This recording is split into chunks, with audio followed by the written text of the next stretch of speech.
First, from retired Army Major Mike Lyons, a military analyst, combat veteran of Operation Desert Storm, and West Point graduate. Great to have you here. So you just heard President Trump say he thinks the war is going, quote, very, very well. Do you agree? Yeah, no, I do. I think it's going as planned based on what the military says it's trying to do. The military is executing exactly beautifully. Right. Taking apart their nuclear capability, going after their military targets deep into Iran, both there on the coastline as well, destroying their Navy, taking away their ballistic missile program. You saw the Israeli Defense Forces say their capability to create ballistic missiles is gone now at this point. So the only place they'll come from is from exports, China or somebody else. So from a military perspective, it's going as planned. So what about this killing of Ali Larijani? He really was running the place, I mean, and had been for many, many years. He was very trusted by the late Ayatollah. We don't know his relationship with the new Ayatollah.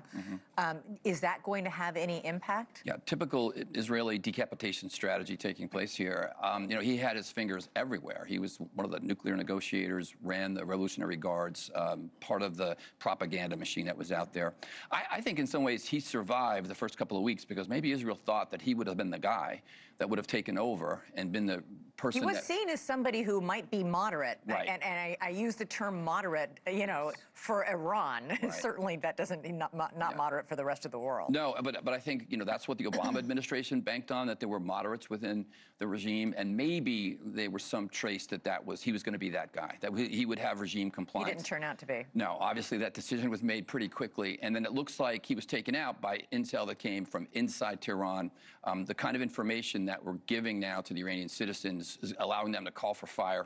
They're allowed to, you know, give intel really on the spot, and because of the military capability we have, the time between when they call it in and when we can strike, very small. But the problem now is what next? Because Israeli intelligence shows that if the Iranian people did try to rise up, they would be slaughtered. That's according to the Mossad. Well, taking out the other guys, Soleimani, the Basij army, that is the other hope for the people of Iran. If that volunteer army decides, look, we don't want to kill our own people here, and there's young people, there's generational issues going on in their military, you know, perhaps that's where the revolution can come up. It's not, you know, hope is not a method when it comes to something like that, but perhaps that's the next logical step that could take place. All right, the editorial boards for both the New York Times and the Washington Post are out today with big editorials. Here's what the Washington Post said, quote, Trump says Iran's Navy, Air Force, and air defenses are gone, yet the U.S. Navy describes the Strait of Hormuz as an Iranian kill box that is too dangerous for escorts. If Iran is defeated, why can't the preeminent global superpower open a waterway that's 30 miles wide?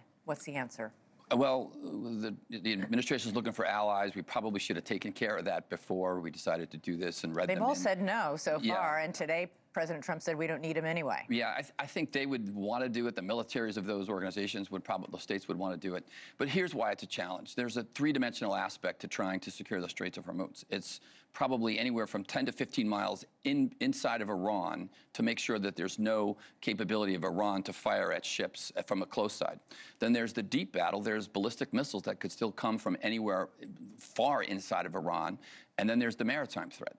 And while we've taken out most of their Navy, they still potentially could have one or two small terrorist operations, terrorist organizations, jet skis. All they have to do is build. They've got enough. The strait's closed. That's right. So until I think the military can coordinate all of those three, they won't have confidence. Plus, there's a psychological factor. But why haven't we done it yet?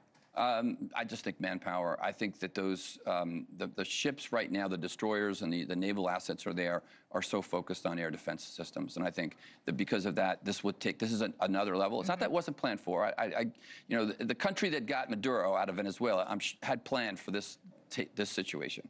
But again, in order to really secure it, it might mean taking some of those Marines that are coming over, maybe bringing them on land, maybe bringing a small group to make sure that that close-in threat in the Straits doesn't happen. You do know, as you say, that boots on the ground is a huge red line for many, many members of Congress and for many portions of the American public. No, I do, and I look back, and I go back a few years ago when I came to find out that we had boots inside of Syria, like Joe Kent's wife. That's where she was killed, inside of Syria, and we had no authorization to use military force inside of Syria back then as well.